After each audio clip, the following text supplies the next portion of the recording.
आज की कहानी है मार्कंडेय ऋषि की, जिनकी आयु केवल 16 वर्ष थी, लेकिन फिर भी वो अमर कैसे हो गए। काशी के विद्वान मृकंडू जी का वैवाहिक जीवन शांतिपूर्ण ढंग से व्यतीत हो रहा था, लेकिन बहुत समय तक उनके घर में किसी संतान ने जन्म नहीं लिया। इस कारण उन्होंने और उनकी पत्नी ने भगवान शिव की कठोर तपस्या की। उन्होंने तप करके भगवान शिव को प्रसन्न कर लिया। भगवान शिव ने प्रकट होकर मुनि से कहा कि हे मुनि, हम तुम्हारी तपस्या से प्रसन्न हैं, मांगो, क्या वरदान मांगते हो। तब मुनि मृकंडू ने कहा, प्रभु, यदि आप सच में मेरी तपस्या से प्रसन्न हैं, तो मुझे संतान के रूप में एक पुत्र प्रदान करें।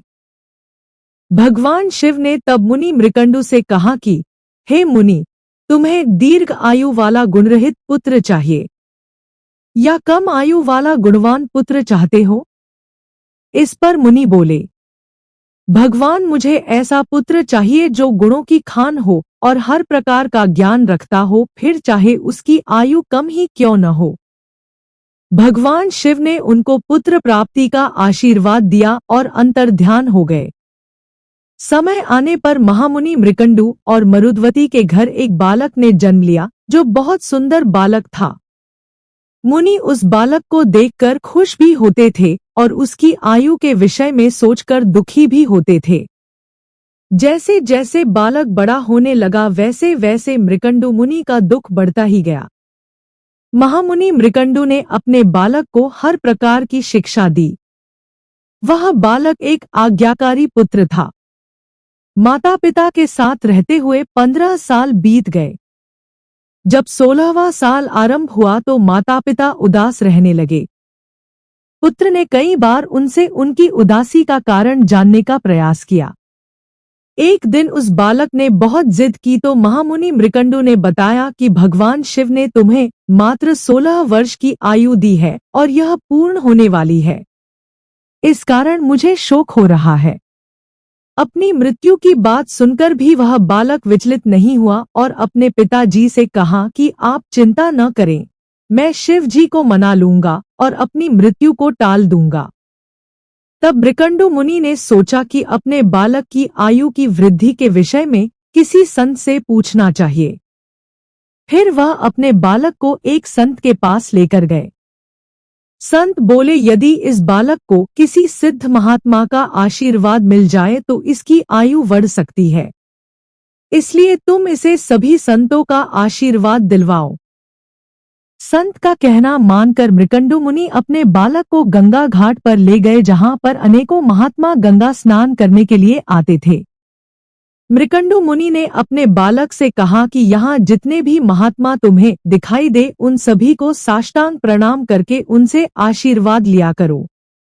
वह बालक गंगा घाट पर आने वाले सभी महात्माओं को साष्टांग प्रणाम करके उनसे आशीर्वाद लेता और सभी लोग उसको हृदय से आशीर्वाद देते। इस प्रकार करते करते उसे 16वां साल पूरा होने को था। जब बालक की उम्र में 3 दिन शेष रहे, तभी संयोगवश वहां पर सप्तर्षि पधारे और उन्होंने उस बालक को चिरंजीवी होने का आशीर्वाद दिया। ये दृश्य देखकर मृकंडू मुनि की आंखों में आंसू आ गए और उन्होंने सप्तर्षि से कहा, महाराज, आप सभी ने इस बालक को चिरंजीवी होने का आशीर्वाद दिया, जबकि इसकी आयु केवल 3 दिन शेष है। सप्तर्षियों ने पूछा कि हे ब्राह्मण देवता, आपको कैसे पता कि इस बालक की आयु 3 दिन शेष है। तब मृकंडू मुनि ने उन्हें पूरी बात बताई। तब सप्तर्षियों ने सोचा कि अब उनका आशीर्वाद निष्फल हो जाएगा। ऐसा सोचकर उन्होंने उस बालक को अपने साथ ले जाने की मृकंडू मुनि से अनुमति मांगी। तब सप्तर्षि उस बालक को लेकर ब्रह्मा के पास गए और ब्रह्मा ने भी उस बालक को चिरंजीवी होने का आशीर्वाद दिया। तब सप्तर्षियों ने ब्रह्मा को बताया कि उस बालक की आयु केवल 2 दिन शेष है, जबकि आपने तो उसे चिरंजीवी होने का आशीर्वाद दिया। यदि उस बालक को कुछ हो जाएगा तो आपका आशीर्वाद झूठा हो जाएगा। ब्रह्मा जी ने कुछ देर विचार किया और कहा कि इसका भाग्य अब भगवान शिव ही बदल सकते हैं। इसलिए वो उस बालक को लेकर भगवान शिव के पास गए। भगवान शिव के पास जाकर भी उस बालक ने उन्हें साष्टांग प्रणाम किया। ये देखकर भगवान शिव प्रसन्न हुए और उन्होंने भी उस बालक को चिरंजीवी होने का आशीर्वाद दिया। ये देखकर ब्रह्मा ने भगवान शिव से कहा कि इस बालक की आयु तो 2 दिन शेष है और आपने इसे चिरंजीवी होने का आशीर्वाद दिया। तब भगवान शिव ने कहा कि यह किसका बालक है? तब ब्रह्मा ने बताया कि यह काशी के मृकंडु मुनि का बालक है। तब भगवान शिव ने कहा कि ये तो मेरे ही आशीर्वाद से उत्पन्न हुआ बालक है, इसलिए आप इसे मेरे पास छोड़कर जाइए। भगवान शिव से उस बालक से कहा कि बेटा तुम बिल्कुल ना डरो, पास में एक शिवलिंग है, तुम उसके पास बैठकर ओम नमः शिवाय का जाप करते रहो और शिवलिंग पर बेलपत्र चढ़ाते रहो। बालक ने ऐसा ही किया और वह शिव भक्ति में लीन हो गया। जैसे ही उस बालक की आयु पूरी हुई तो यमराज उसके प्राण लेने के लिए उसके सामने प्रकट हो गए और उन्होंने उस बालक को अपने पाश से जकड़ दिया, जिससे उस बालक का ध्यान भंग हो गया और वह घबराकर शिवलिंग से लिपट गया और जोर जोर से ओम नमः शिवाय का जाप करने लगा। ये सब देखकर शिव उसी शिवलिंग से प्रकट हो गए और त्रिशूल लेकर यमराज पर झपटे। यमराज घबराकर हाथ जोड़े खड़े होकर बोले, प्रभु मैं तो आपकी आज्ञा का ही पालन कर रहा था, आपने तो ही इस बालक की आयु 16 वर्ष निर्धारित की थी। अब इसकी आयु पूर्ण होने के बाद ही मैं इसके प्राण लेने आया हूँ। भगवान शिव बोले, इस बालक को 16 वर्ष की आयु मैंने ही दी थी, तो इसकी उम्र पर हमारा हिसाब चलेगा, तुम्हारा नहीं। यमराज ने कहा, प्रभु मैं आपका हिसाब सुनना चाहता हूँ। भगवान शिव बोले, तो सुनिए यमराज, 4,32,000 वर्ष की अवधि कलयुग की होती है, 8,64,000 वर्ष की अवधि द्वापर युग की होती है, 12,96,000 वर्ष की अवधि त्रेता युग की होती है, 17,28,000 वर्ष की सतयुग की अवधि होती है। इन सभी 4 युगों को जोड़कर एक चतुर्युग होता है। ऐसे 71 चतुर्युगों का एक मनवंतर होता है, ऐसे 14 मनवंतरों का एक कल्प होता है। ब्रह्मा जी का एक दिन ऐसे 2 कल्पों के बराबर होता है। 10 ब्रह्मा की आयु के बराबर मेरा एक दिन होता है।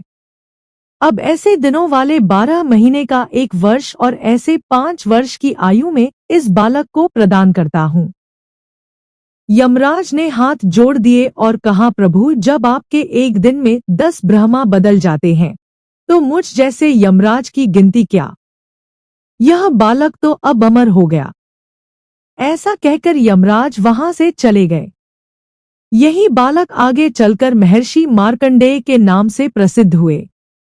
मार्कंडेय ऋषि ऐसे ऋषि हैं जिनका कल्पों के अंत में होने वाले प्रलय में भी नाश नहीं होता। मार्कंडेय ऋषि की श्रद्धा और आस्था देखकर भगवान शिव ने उन्हें अनेक कल्पों तक जीने का वरदान दिया। अमरत्व का वरदान पाकर महर्षि वापस अपने माता पिता के पास आश्रम आ गए और उनके साथ कुछ दिन रहने के बाद पृथ्वी पर विचरने लगे और प्रभु की महिमा लोगों तक पहुंचाते रहे। इस तरह भगवान पर विश्वास कायम रखकर मार्कंडेय ऋषि ने एक ऐसी उदाहरण दी जिसकी कोई कल्पना भी नहीं कर सकता। आशा है कि कहानी आपको पसंद आई होगी। इसी तरह की रोचक और ज्ञानवर्धक कहानी जानने के लिए कृपया डिवाइन उर्मी चैनल के साथ जुड़े रहें। धन्यवाद।